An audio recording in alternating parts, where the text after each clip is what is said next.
Hi, I'm Bugsy and I'm an addict. I'm going to be reading just for today, April 9th, 2024, Acting Out, page 103, IP number 16, for the newcomer.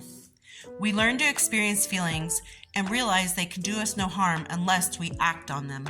Many of us came to Narcotics Anonymous with something less than an overwhelming desire to stop using.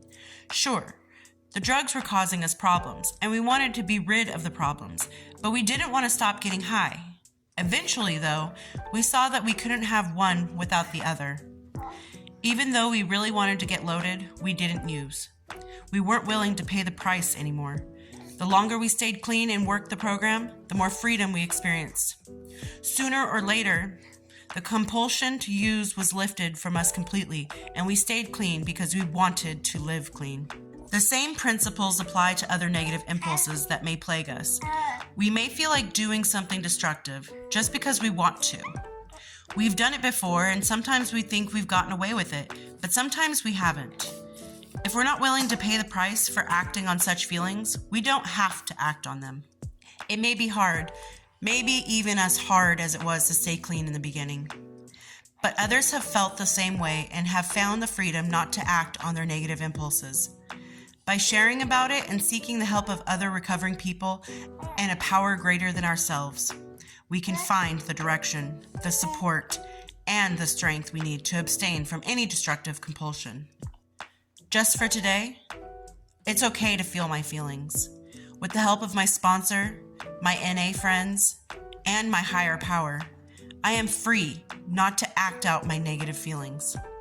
I think part of having a lack of impulse control is what got us into this mess in the first place, because we knew drugs were bad. We had DARE programs. We had people our whole lives growing up saying, don't do drugs, okay?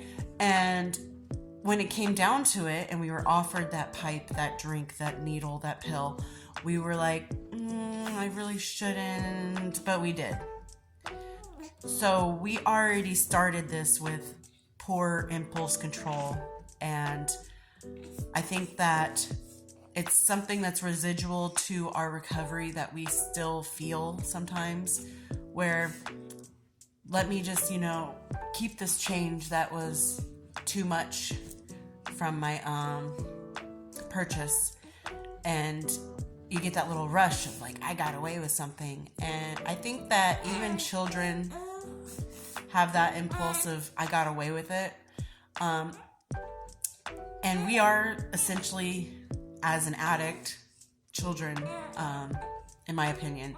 I even told a social worker once, I know that I'm an adult, but right now I'm a child, and I need you to hold my hand, and I need you to wake me up to get to school in the morning, brush my teeth, get ready, and make sure I get to school.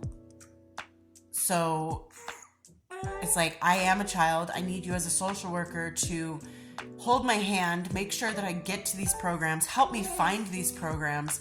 I never got that help from her, but it's still the same thing, because we are so consumed with the substance that it's hard for us to distinguish priorities in life, because we are constantly wondering when our next fix is going to come. How am I going to get my next fix?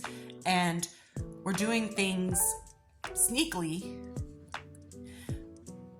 but in reality, it's like a neon sign. People notice, people know.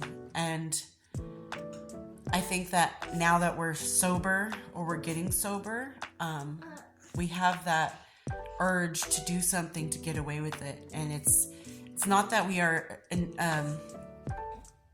inherently bad people that just want to break rules and want to go out there and see what we can do to be bad.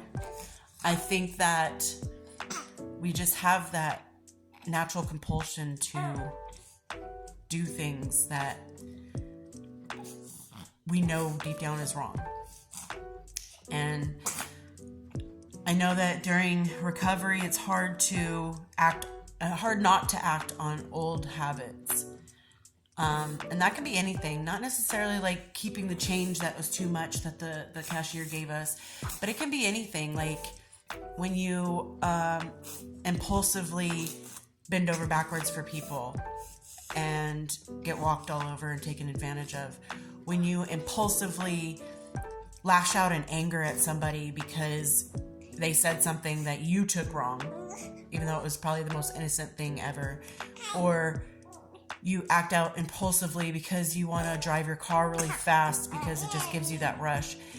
Things that you know you're not supposed to do, things that you know is not healthy for you, things that you know that will not benefit your life for the better, are things that sometimes we struggle with not doing, because I don't know if there's some kind of deep-seated need to have that rush.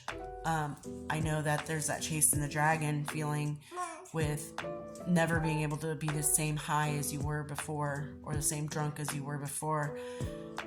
So we kind of just try to replace it, I guess.